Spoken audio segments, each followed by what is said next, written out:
Well, good morning, everybody. I'm sorry I couldn't be with you live this morning, but I had another commitment and just wasn't able to make it. But um, I wasn't planning on talking about this publicly, but since Bud made it very public on Sunday, I guess I may as well. I feel like I've learned a lot in my preparation for and in my running of my first half marathon. And I wanted to share some of that with you today. By the way, a disclaimer for my wife, I know that no one really wants to hear me talk about running, but I'm hopeful that the lessons that I'm going to convey will have an applicable meaning to those who listen to this. I also know, and I want you to know that I know, that what I did was nothing spectacular. I am a mediocre runner who finished 231st out of approximately 1,500 people who signed up for a race, and 1,056 who actually finished it. I have no idea how many no-shows there were, but there were 1,056 people that finished the St. Luke's Half Marathon on Sunday. And there were actually 3 people in their 80s who were registered for the race, and 2 of them finished. Just want to note, I was beaten by a 13-year-old who was the youngest runner in the race. I was also beaten by a 16-year-old and 2 17-year-olds. The winner of the race averaged a per mile pace nearly 3 minutes faster than mine, which means that he finished nearly 39 minutes ahead of me. The top female in the race beat me by nearly 30 minutes, and there were, in fact, 63 females who finished ahead of me. I would also like to note that I was beaten by 3 senior citizens. So, there we go. But that said, it wasn't easy, and that's part of the reason that I wanted to do the race, and part of the reason I want to talk about it today. You know, I tell my children frequently when they complain that something is hard that we do things because they're hard. We don't shy away from difficult things. I've been running regularly for nearly 3 years at this point, and in that time, I've run more than 1,900 miles. But in addition to it being a physical activity, long-distance running is very much a mental activity because you're going to deal with discomfort and pain. Your brain is going to try to convince you to quit. And you can't just ignore the pain for long distances. You actually have to embrace it. And that's one of the reasons I love running, is because it forces us to learn mental toughness, which is a skill, and yes, it's a skill that can be learned. I recently read an MIT article on mental toughness required for long distance running, and it said, and I quote, "You need to actively seek out situations in which you are forced to confront your own thoughts and emotions. That has the most effect." You know, that whole idea of willingly inflicting pain on yourself as a means to improve yourself is kind of a time-proven principle.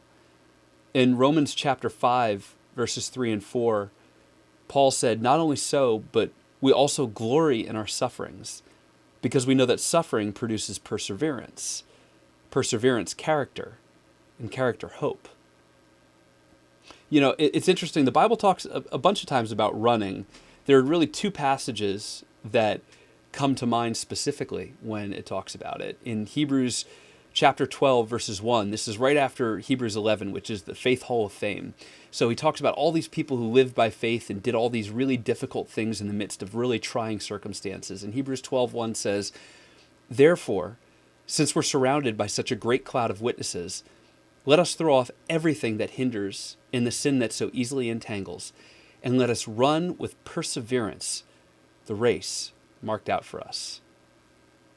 1 Corinthians chapter 9, verses 24 through 27 says, "Do you not know that in a race all the runners run, but only one gets the prize? Run in such a way as to get the prize. Everyone who competes in the games goes into strict training. They do it to get a crown that will not last, but we do it to get a crown that will last forever. Therefore, I do not run like someone running aimlessly. I do not fight like a boxer beating the air. No, I strike a blow to my body and make it my slave, so that after I have preached to others, I myself will not be disqualified for the prize." So with those verses in mind, without further ado, I want to offer the 10 lessons that I learned training for and running my first half marathon. Number 1, seek trusted sources for wisdom. I spent a lot of time over the past couple of years learning about running. I watched YouTube videos, I listened to audiobooks, I talked to people who run, I read articles about it. I compared what different people said. You need to know how to train. You think everyone knows how to run. Well, no, there are a lot of things that you need to know about running. With that repetitive motion, you need to know how to run. You need to know when you're not doing it right. You need to know what it feels like to do it right and what it feels like not to do it right.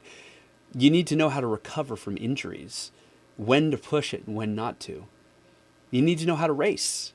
You need to know what shoes you need to wear. You need to, and this is something that I learned in a book, you need to plan when to cut your toenails.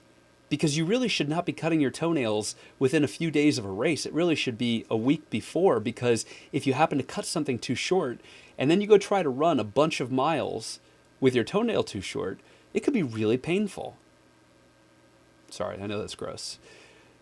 You need to understand how to run in heat or run in cold, depending on what type of race you're running.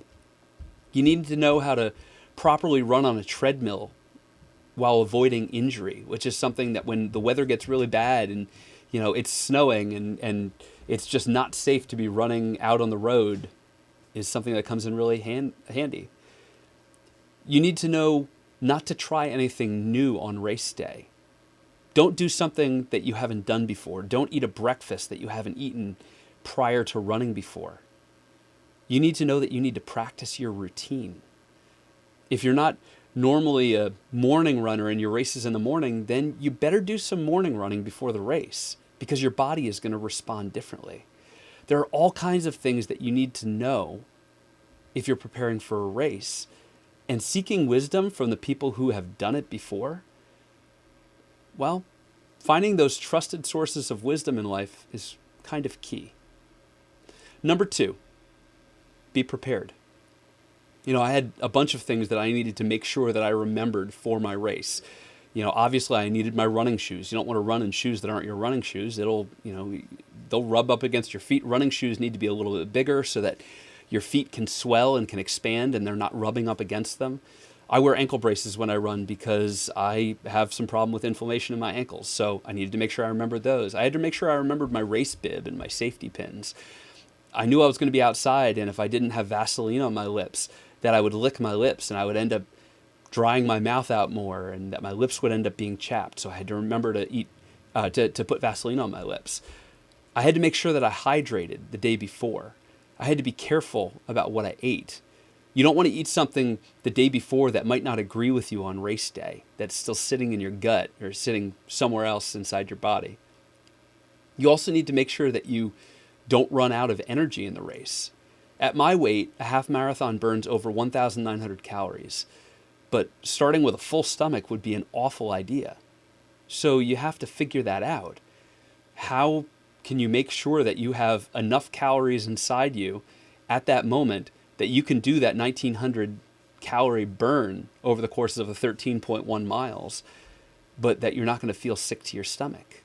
And, for me, that was all about learning to eat peanut butter for breakfast, to have a couple of spoonfuls of peanut butter, knowing that I would have enough protein and have that long energy, but it wasn't so big that it would end up causing me indigestion and making me feel sick. I had to figure out how I was going to carry my truck keys and make sure that they didn't fly out of my pocket during the course, because I really didn't have anything else to do with them. And yes, if that had happened, that would not have been fun, to go back over 13 miles and see if I could find my keys so I could drive home. You have to think things through. Being prepared means, in many cases, evaluating what's gone well or badly in the past and figuring out where you go from here, figuring out how you do it better. And preparation means spending the time, thinking it through, and knowing what you're going to do on that day. Number 3, know your goals and what's needed in order to achieve them. One of the things that I learned as I was reading some of my books, or more accurately, listening to books, since I don't read as often as I listen to audiobooks, someone suggested having multiple goals. Not just one, multiple. For my particular race, I had 3 goals. my top goal was I wanted to finish the marathon in an hour and the half marathon, I'm sorry, in an hour and 50 minutes or less. My second goal, if an hour 50 became undoable, I wanted to finish in 2 hours. And my third goal was just to finish, to not get a DNF, which is a do not finish on my record. You know, the reason I learned this is because the person whose book I was listening to said, sometimes something will go wrong in the course of a long run like that. Now, he was talking about marathons, not half marathons, but the same principle applies. Something's going to go wrong, and you can't let that derail you. You might realize that your goal is not achievable, but do you want to stop just because you know that the goal that you set out for wasn't doable? Well, that's why you have a second goal, and that's why you have a third. And having those three goals, am I going to get to it in an hour and 50 minutes? Maybe it gets to an hour 48 and I realize I still have a mile left. Well, there's no way I'm running a mile in 2 minutes, so I could still do it in 2 hours. 12 minutes to run a mile? Yeah, that's absolutely doable. I should be able to run a mile in under 12 minutes. And then, hey, maybe it ends up that it's 2:01 and I still have a mile left. Well, am I just going to quit because I can't meet either of my goals? No, finishing becomes the third goal. And so that whole idea of having multiple goals is important. You know, you want your goals to be reasonable, but in order to feel accomplished, you also need them to be challenging too. And having multiple then lets you account for things that could go wrong over the course of the race. If you can't hit your top goal, are you just going to quit? Maybe finishing is good enough. Setting multiple goals takes into account the difficulty of what you're taking on, but it doesn't let you off the hook from the challenge. Now, I knew in order to do that to run an hour and 50-minute race, I needed to run, on average, a mile every 8 minutes and 23 seconds. And so I knew what my goals were, and I knew how it was that I was going to achieve them. Number 4, run your race, not somebody else's. You know, people are going to have different strategies in races and in life. And if you let the people around you change how you're going to run your race, you're probably going to end up regretting it. You know, if you have done the prep work and you know what your goals are, if you've sought trusted sources of wisdom before you've developed your plan, and you have a solid plan, then stick with your plan. That's one of those things that when I talked to somebody before my race, I said, what advice do you have? I talked to somebody a friend of mine who had run a couple of these before, and he said, run your race. Don't let what others are doing, the people around you, don't let what they're doing throw you off. And, you know, so there were things that were happening over the course of a race. You know, there are people around me who, when I look at them, the prideful part of me says, you shouldn't be able to run this faster than me. And they're passing me. Well, one of the things that my friend had done in the past was, and he was telling me from experience, he recognized that the people around him were outrunning him, and he got angry about that, and he started to run harder than he should have. And it ended up causing him problems later on in the race. And so not worrying about the people around you, knowing what it is that you're trying to accomplish is key, because it helps you to achieve your goal. But other stuff happens as well. So for example, you know, there were people who at the 2 mile mark in the race, which, and the race ended up looping back around, so I saw them again at the 11 mile mark, they were offering free beer. So there are hydration stations that happen throughout the race. And, you know, because running 13 miles without drinking anything, especially as it's starting to get warmer out, can be dangerous. You can start to dehydrate. Well, people offering beer, you know, I like beer. I like to drink beer. I'm not going to let the fact that someone's offering free beer throw me off. I'm not going to drink that because I know what's going to happen. If I drink that beer, I'm going to be sick to my stomach and I am not going to be able to finish my race. So I have to run my race. I have to not let the people around me influence me in a negative way. I have to stick with the plan that I've come up with based upon the wisdom that I've gleaned from other people. I have to have a strategy and stick to it. My strategy, in particular, as part of this race, was I knew that I needed to run faster in the beginning because I wasn't going to be able to maintain my speed at the end. I just don't run distances that long that often. I knew that I was going to start to get tired and things were going to start to break down, and that my my splits, that means your mile times, my splits were going to get worse at the end of the race. So I knew running my race involved running faster. I needed to run around 7 to 7.5 minute miles in the beginning of the race, knowing that by the end of the race, I was probably going to be running closer to 8.5 or 9 minute miles. And so that was my race. That was the way I needed to go about it. But you need to have a strategy and you need to stick to it, because so often in life we let ourselves be changed, and many times not for the better, by what people around us are doing. Don't worry about them. Execute your plan. Number 5, know the course. I studied the course in advance. I knew where the hydration stations were going to be. I knew what the elevation changes were going to be, where I was going to be running downhill and where I was going to be running uphill. I knew the general path that it was going to take through the city of Allentown. And that is part of the reason, because I knew the course, that's part of the reason I ran faster in the beginning. You know, I knew that the first half mile was pretty much a steep downhill, and that there were some other general downhills in the first half of the course, but that the second half of the course had more uphills. And so I recognized I can run a lot faster downhill in the beginning, and it's not going to impact me negatively. If I try to make that time up later, it's not going to work well. So knowing the course and knowing what to expect along the way was beneficial to me, because it helped me develop my strategy. And so, you know, it's just knowing the course as best you can in life, trying to, and many times that's talking to people who have been there before, evaluating your experience and trying to anticipate what's coming next can be critical for you. Train for the challenges that you'll face. So that's number 6, train for the challenges you'll face. It was a little disheartening for me that I kept getting passed by people. But you know what's kind of funny?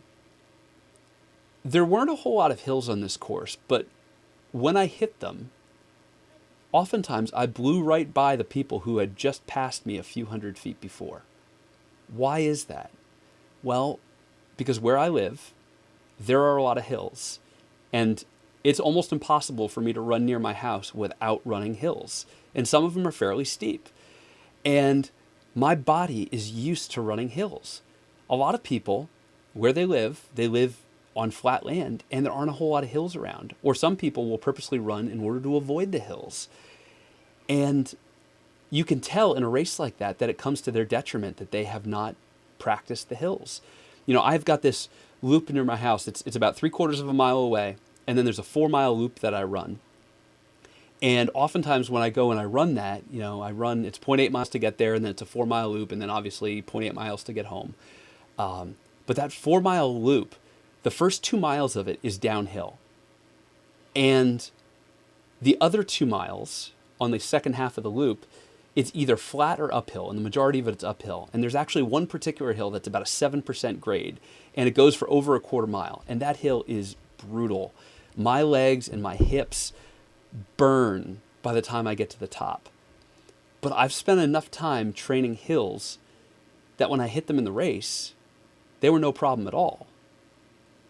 And so the training that I did, training for the challenges that I would face in that race, knowing how fast I can run downhill without hurting myself because I'm used to running downhill, knowing how to run uphill, how to push through the pain, how to not double over and do the natural thing and actually lean into the hill because it compresses your abdomen and it compresses your lungs.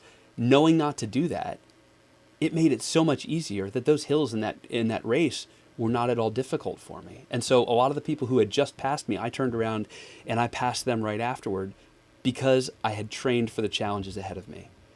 You know, some people might think that sounds masochistic to practice running hills, but the reality is if we're not growing, we're dying. So shouldn't we train ourselves for the challenges that we're going to face in life?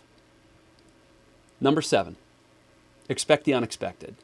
So I normally don't drink when I run. Normally my runs aren't that long. My normal runs are anywhere from 6 to 8 miles. When I do longer ones, it might be 9, 10, 11 miles. But normally I don't have runs of 13 miles. And I've only really been doing long distances for about 6 months before the race, which means that the vast majority of the outside runs that I've done, given the time of year it is, were in the cold. As I've started to run longer and longer, it wasn't really until like October, November, December, January that I started running these longer distances.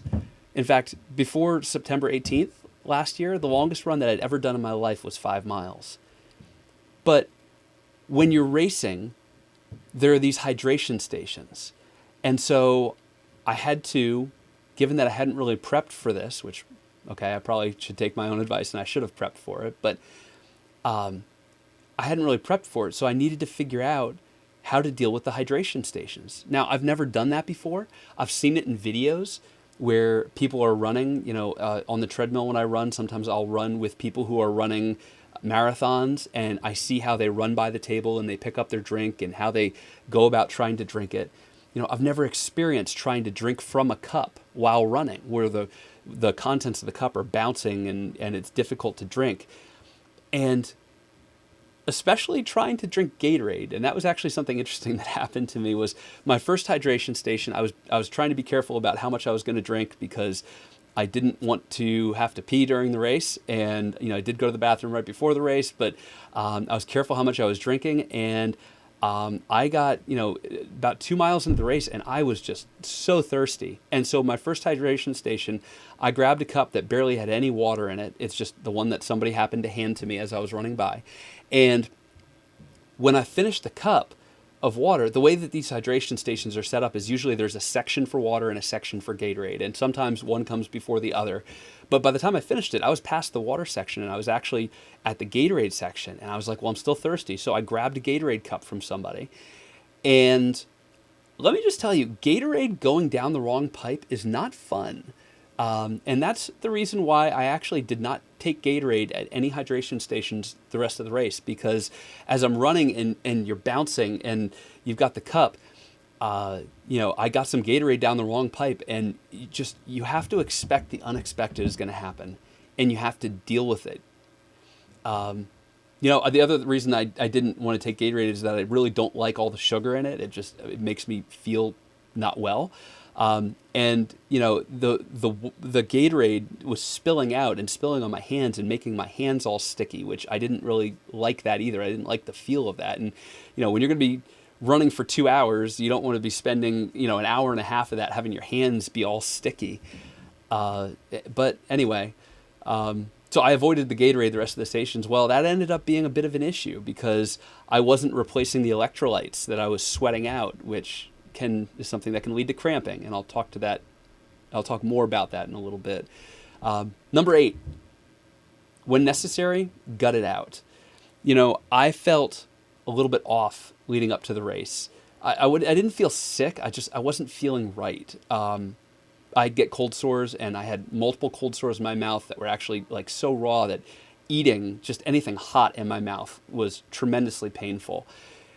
And I was just feeling shaky and tired, like maybe I was fighting something off. Again, I didn't feel sick. I didn't feel quite right. I woke up Sunday morning for the race, and I was actually feeling pretty good. I was surprised how good I was feeling. I got about 6 miles into the race, and my left leg started to bother me a little bit. I've been dealing with some pain that was caused by a sprain that I had, but my left leg started bothering me, and then I started to feel a little bit hungry. And around the 8-mile point in the race, my stomach started bothering me. And I knew from being prepared and knowing the course, knowing the map, knowing where the hydration stations were going to be, knowing that there was going to be one food station in the course of the race. And when I say food, it's not really food. What they offer is gel packs, where you get this little pack, and then you can kind of suck down the gel.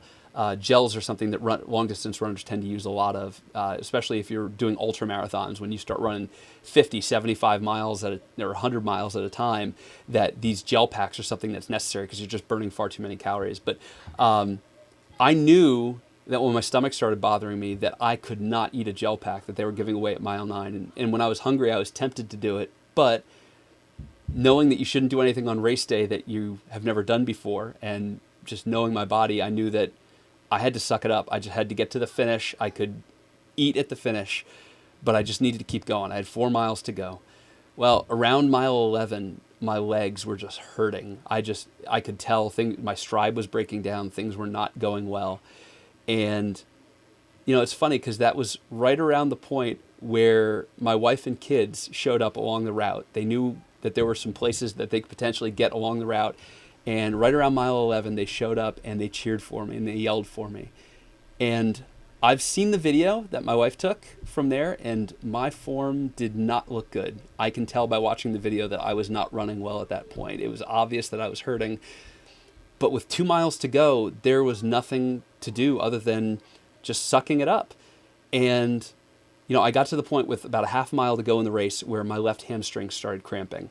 And it got so bad that twice I had to stop in order to stretch it because I just thought that it was going to lock up on me and I was not going to be able to finish. And I was dehydrated, because I hadn't replaced the salt and the electrolytes that I was losing. But it wasn't going to get better, and I didn't really have any options. I just needed to gut it out, and I needed to finish. And I was not quitting 12 and a half miles into a 13.1 mile race. So I just had to make it work. Number 9, reflect on it and figure out how you can do it better next time. So now that my race is in the past, I look back and I see some areas where I could do better. I had run that 13.1 mile distance 3 times before my race. It hadn't been any time recently, though. The last time that I did it, I believe, was back in December. But I'd also never run it that fast before. I ended up finishing. I'd mentioned before my goal was to finish in an hour and 50 minutes, and I actually did an hour 49:26. So I exceeded my goal, which felt great. But the fastest time I'd ever run it before was around an hour and 55 minutes. So I ran about 5 minutes faster than I'd ever run that distance before. And every other time that I'd run that distance, there were only 3 other times. Every other time was, it took longer and it had been so far in the past. So reflecting on what I did and figuring out how to do it better in the future. I've never had to do it under the pressure of a race before with those nerves and the race jitters. I'd never done it not feeling quite right, just feeling a little bit off before. So now having done that, I can look back and I can evaluate how I did. I can figure out how to do it better. I once heard, preacher and now leadership speaker John Maxwell say that experience is not the best teacher. That's a phrase. Well, experience is the best teacher. And he says, no. Evaluated experience is the best teacher. There are plenty of people who do ridiculous things over and over and over again and never seem to learn. But the people who step back and think about it, they reflect on it, they evaluate it, those are the people who do it better. Doing stuff doesn't make you better, but doing things and evaluating the results, that certainly can. And so, what's one of the things I would change for next time? Salt packs to avoid dehydration. Figuring out maybe bringing some of my own food along with me, maybe testing eating on some of my long runs to make sure that, when my stomach's not feeling right, I know how to pull myself out of that. Making sure that I'm hydrating a little bit better on my runs so that I avoid those cramps in the future. That's the sort of thing that you can learn. So reflect on it. And number 10, the last lesson I'll take away from this is encourage others. When you take on something that's challenging and that's potentially difficult for everyone, like a long distance run, there is a camaraderie that seems to naturally happen for a whole lot of people. And in the race, it was just so cool to see runners who were encouraging each other, where, because of the way that the race is set up, you go so far down the road and then you turn around. And so you're coming back and you're face to face with the people who are behind you. So the ones that you're beating in the race, you're looking at them as you're running past them. And to see so many people call out other people and be like, hey, number 243, you're doing an awesome job. Keep going, keep going. People calling out other people's bib numbers, or in this race, we actually had our names on the front. And to hear runners in the race who are cheering for each other, or people that I've never met before in my entire life who are along the side of the route and they're saying my name. Come on, Steven, you look like you're doing great. Keep going. People who don't know me, but they showed up because they wanted to encourage everybody who was running. And it's uplifting, and it helped me do better than I would have done by myself. There were a few times when I saw someone stop running in front of me and start walking. And the few times I said to them, you can do it, keep going. And, as I ran by them. And that's how this life should be. We should be cheering each other on. We should be encouraging one another. This life is a marathon, or maybe a half marathon, but it's certainly not a sprint. And maybe the way that we've been approaching it to this point has been wrong. Maybe some of these lessons would help us to do a better job of running that race that's set before us, that were talked about in Hebrews 12:1 and in 1 Corinthians 9. So I want to challenge you to take these 10 lessons that I learned from the race and figure out how they apply to your life, to the challenges you have ahead of you, and not just your everyday life, but figure out spiritually, how do these things apply to you? How do they apply to living the life that God wants you to live? I've gone on way too long so far, so I really don't want to give that application, but I want you to take that as homework and figure it out and do it. So here are the 10 one more time. Seek trusted sources for wisdom. Be prepared. Know your goals and what's needed to achieve them. Run your race and not someone else's. Know the course. Train for the challenges that you'll face. Expect the unexpected. When necessary, gut it out. Reflect on it and encourage others. I hope that was helpful. Let me pray. Father God, I thank you so much, Lord, for the opportunity that I had, Lord, that you gave me the ability and the desire to take on a challenge like I did on Sunday. And Lord, I thank you for all of the people who came alongside and encouraged me, people I know, people who I didn't know. Lord, I thank you for everyone who volunteered and put on that race, Lord. And I thank you for all my friends who are joining me today. And Lord, I just ask that you would help us as human beings to inspire one another, to challenge each other, to gain a mental toughness, to purposely expose ourselves to things that are difficult and that we naturally don't want to do, in order to build that mental toughness, in order to create perseverance and character and hope in our lives. Lord, allow us to encourage each other, to push on, and to live lives to the absolute fullness that you have for us, Lord. To look to Christ as our example of someone who did all kinds of things that were not easy and he didn't even necessarily want to do, but he did them for the good of you and for the good of your kingdom. And Lord, I pray that you would challenge us with that today. Father, I pray for all those who are suffering, for those who are sick. Lord, I pray for those in Ukraine. Lord, I pray that you would protect them, that you would cause Russia to pull out. And Lord, I pray that you would use each one of us, Lord, that you would cause us to work for your glory and your kingdom. And I thank you for my friends, and I just pray that you would give them wisdom today for how they should do everything that you need them to do. In Jesus' name, amen. Well, that's it. I hope that was helpful to you. And wow, this was way too long. So have a great day, and I will see you tomorrow, either in church or on the live stream. Take care.